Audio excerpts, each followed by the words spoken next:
Hello and welcome to upgrade your knowledge in current affairs. मैं हूं आपका दोस्त वी.एस. सोरडी और आज हम देखेंगे कि पाकिस्तान में बिजली का संकट क्यों गहराया हुआ है। पाकिस्तान में हालात तो ये हैं कि पिछले महीने ईद के दौरान बिजली की आपूर्ति बनाए रखने के लिए उसे स्पॉट मार्केट से $100 मिलियन देकर एक एलएनजी का शिपमेंट खरीदना पड़ा था। पाकिस्तान ने एक शिपमेंट के लिए रिकॉर्ड पेमेंट ऐसे समय पर किया था जब वह विदेशी मुद्रा भंडार में ऐतिहासिक गिरावट से जूझ रहा है। पाकिस्तान खूब प्रयास करने के बाद भी एलएनजी का प्रबंध नहीं कर पा रहा है। इसके कारण 12-12 घंटों से ज़्यादा बिजली की कटौती करनी पड़ रही है। अच्छा हुआ कि अभी बारिश शुरू हो रखी है, नहीं तो एक तरफ हीट वेव और दूसरी तरफ लोड शेडिंग ने लोगों की ज़िंदगी मुश्किल कर रखी थी।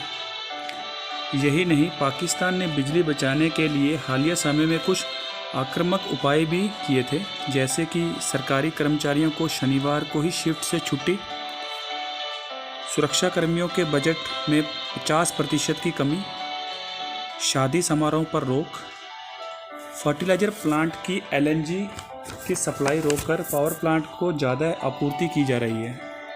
हालात ये हैं कि कई शहरों में नेटवर्क तक गायब है, बिजली के अभाव में टावर काम नहीं कर रहे हैं और ऑपरेटर्स के पास जनरेटर चलाने के लिए तेल भी नहीं बचा है। शॉपिंग मॉल्स और बाज़ार को अधिसूचना में कहा गया है कि सुबह के समय का इस्तेमाल कारोबारी गतिविधियों के लिए किया जाए। सभी बाज़ार और शॉपिंग मॉल रात के 9 बजे तक बंद कर दिए जाएं। कई शहरों में तो हालात काफ़ी ख़राब हैं।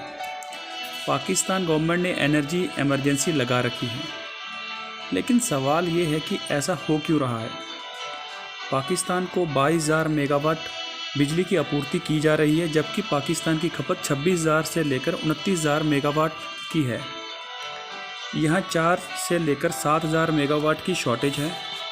पाकिस्तान की टोटल एनर्जी जनरेशन में हाइड्रो पावर का 33% का हिस्सा है, एलएनजी का 21%, कोल से 20%, गैस का 11%, न्यूक्लियर से 7% और फ्यूल ऑयल से 5% बिजली प्रोड्यूस की जाती है।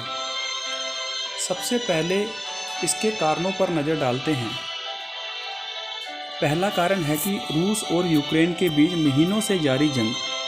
इसका असर दुनिया में हर जगह नज़र आ रहा है।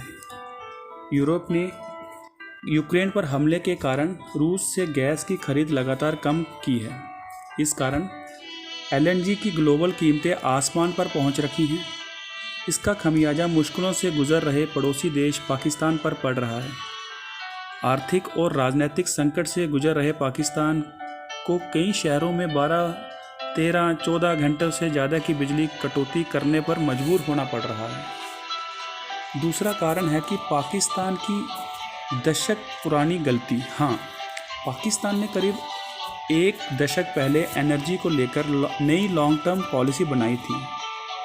नई पॉलिसी के तहत पाकिस्तान ने एलएनजी में भारी निवेश किया था। इटली और कतर की कंपनियों को एलएनजी सप्लाई के लिए लॉन्ग टर्म कॉन्ट्रैक्ट दिए गए थे। अभी ग्लोबल मार्केट में एलएनजी की कीमतें बढ़ी हुई हैं। ये कंपनियां पाकिस्तान को मिलने वाली एलएनजी कहीं और खपाकर ज़्यादा मुनाफा कमा रही हैं।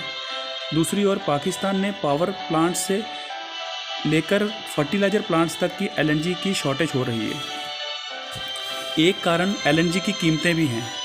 एलएनजी की बात करें तो बीते साल में इसकी कीमतों में 1000% से ज़्यादा का बढ़ोतरी हुई है। पहले कोविड महामारी के बाद डिमांड बढ़ने से इसके भाव बढ़े।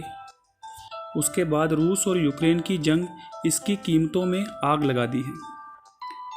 और अभी यूरोप ने एलएनजी की बढ़ती खपत।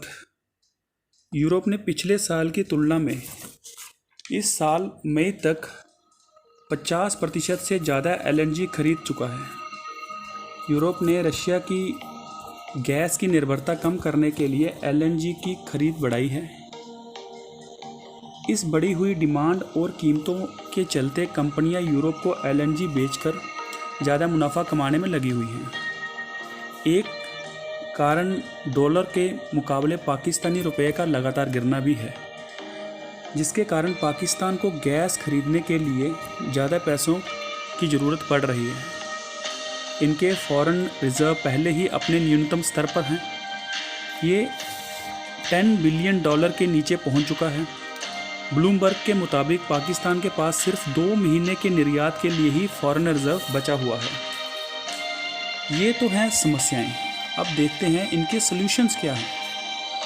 इसमें पाकिस्तान ही नहीं बल्कि सभी विकासशील देशों को सस्ती तरह निरंतर बिजली की आपूर्ति विकास के लिए चाहिए होती है। जितने तरीक़ों से अभी बिजली बनाई जा रही है उसमें ज़्यादातर गैस, कोयले और डीजल हैं।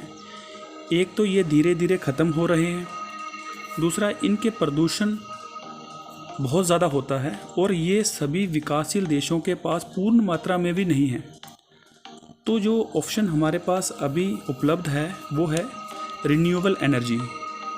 इसमें सोलर एनर्जी, विंड एनर्जी और बायोमास एनर्जी का इस्तेमाल फ्यूल सेल टेक्नोलॉजी के साथ करके ना बल्कि ये एनर्जी शॉर्टेज को पूरा करेगा बल्कि इंपोर्ट्स को भी कम कर सकता है। ये तो थे लॉन्ग टर्म सॉल्यूशंस। अब शॉर्ट टर्म सॉल्यूशन के लिए पाकिस्तान को IMF यानी इंटरनेशनल मॉनेटरी फंड से कम दरों पर लोन लेना ही पड़ेगा। ये तो थे फैक्ट्स एंड फिगर। अब आप हमें कमेंट्स करके बताइए कि और क्या क्या तरीके हैं जिससे दुनिया की एनर्जी शॉर्टेज को एनर्जी सरप्लस में बदला जा सकता है। जय हिंद, जय भारत।